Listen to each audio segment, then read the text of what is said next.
국가범죄, 국가범죄, 국가범죄. 대통령이 직접 책임지고 인혁당 재건의 사건을 근본적으로 해결해야 된다는 인권위원회의 권고를 피해자로서 열렬히 지지하는 기자회견을 하게 되었습니다. 인혁당 사건이 발생한 것은 1974년 5년, 그래서는 40여 년이 넘어서 반세기 가까이 되어 옵니다. 박정희 영구 집권을 획책한 유신 독재 체제 하에서 1974년 중앙정보부는 대학생들이 유신 체제에 반대하는 시위를 시도한 것과 관련하여 전국 민주청년 총학생연맹이 인민혁명당 등과 결탁하여 국가 반란을 기도하였다고 발표하며 관련자 1034명을 검거하고 이 중 230명을 구속하였다. 이후 1975년 비상국법회의 검찰부는 지하에 흩어져 있는 인민혁명당 잔재 세력들이 1969년부터 세력을 규합하여 인민혁명당을 재건하고 대구 및 서울에서 반정부 학생운동을 배후 사주하였다고 발표하였고, 비상보통군법회의, 비상고등군법회의를 거쳐 1975년 4월 8일 대법원은 인혁당 재건의 관련자 7명과 민정학령 관련자 1명에 대해 사형을, 16명에 대해서는 무기징역 또는 20년과 15년 등의 형을 확정하였다. 박정희 정권은 대법원 판결 18시간 후인 4월 9일 새벽에 사형수 8명에 대하여 형을 집행하였다. 사형장에서의 최후 진술까지도 조작 기록하였다. 1974년부터 1975년의 기간에 중앙정보부는 이 사건 관련자들을 장기간 구금한 상태에서 구타, 물고문, 전기고문 등을 혹독한 폭행과 가혹행위를 하며 자백을 강요하여 피의자 신문 조서와 진술서를 허위로 작성토록 하였다. 피고인들이 법정 진술에서 아니다라고 진술한 것이 예, 그렇습니다라고 재판 기록에 반대로 적혀있는 것이 확인되었다. 가족과 주변인들이 벌인 진상규명과 구명운동에 대해서는 가족들을 무단 연행하거나 폭행, 위협하고 구명을 돕는 관계자를 구속하거나 강제 출국시키는 등 방해를 하였다.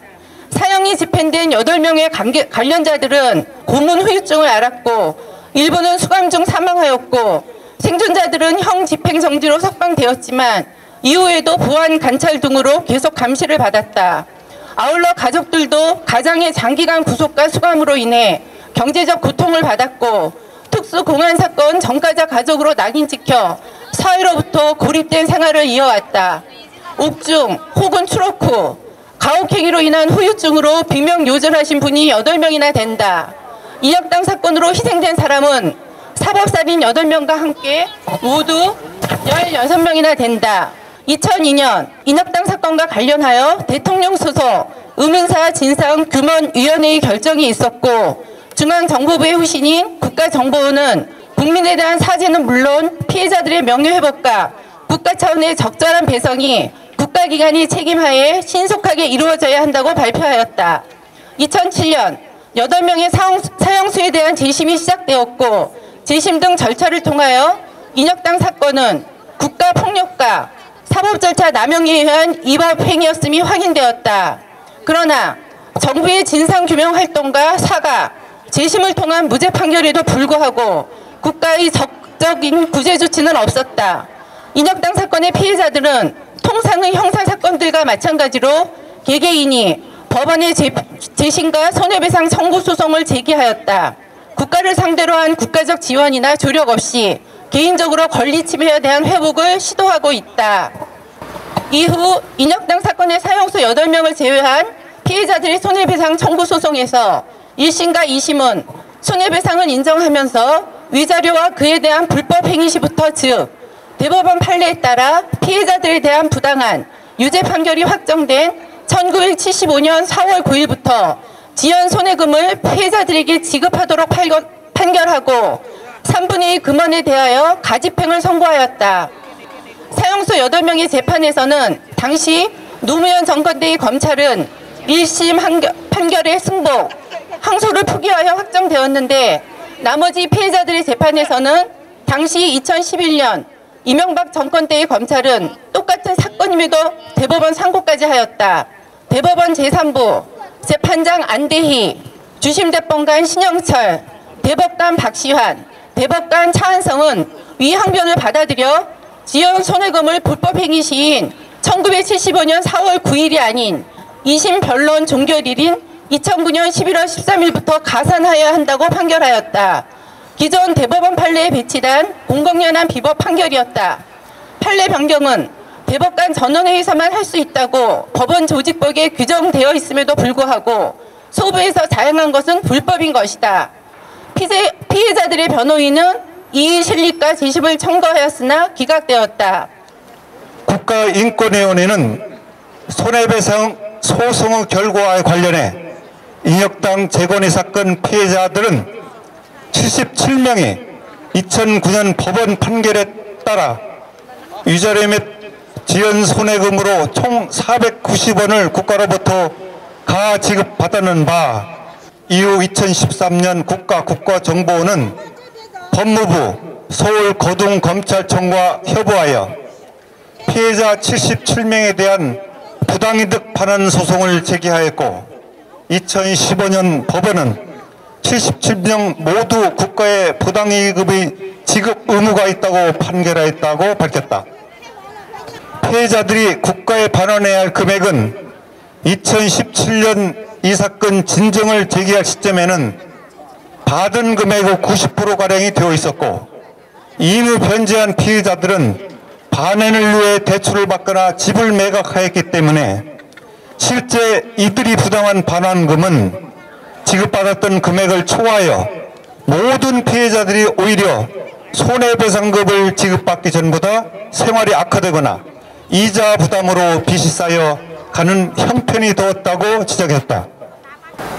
국가인권위원회는 인혁당 재건의 사건 부당이득금 환수 강제 집행과 관련해 국가는 스스로 조작에 의한 중대한 인권침해 사건을 일으키고도 조직적 은폐를 시속했고 구제 조치를 외면했음은 물론 피해 당사자와 그 가족들에게 직간접적인 불이익 조치를 자행 또는 방조했다.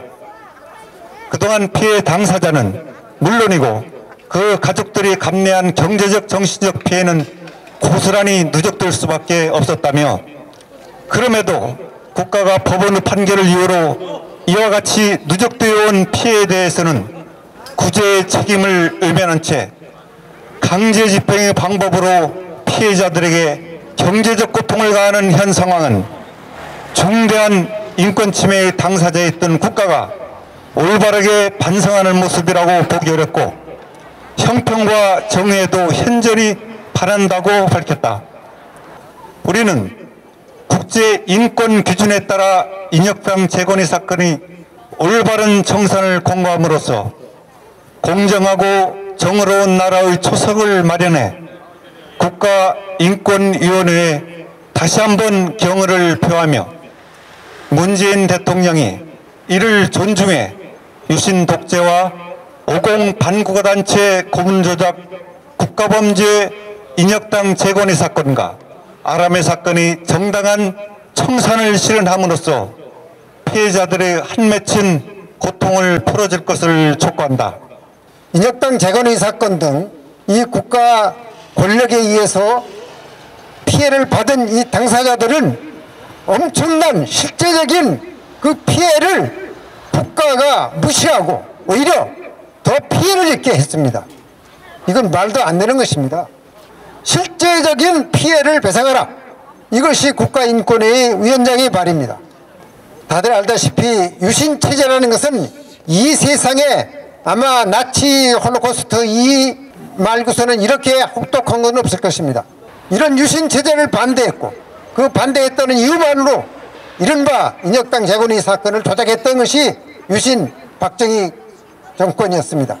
의문사 진상규명회를 비롯해서 진실화해의 거치면서 그래도 재심을 하고 재심에 이겨갖고 피해배상을 하게 됐는데, 그것마저도 또 이명박 대법원하고 박근혜 대법원이 또 다르게 판단해서 이런 피해를 받고 오히려 그 배상했다는 것이 더 피해로 가는 이런 불합리한 일이 생기게 됐습니다.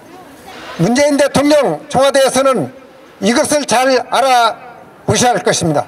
이분들이 지금 고통당하고 있는 거, 집이 뭐 지금 전세금을 다 빼서 돌리고 뭐 온갖 마치 무슨 저 빚쟁이처럼 재산 가압류 당하면서 이렇게 이런 고통을 줄 수가 있습니까?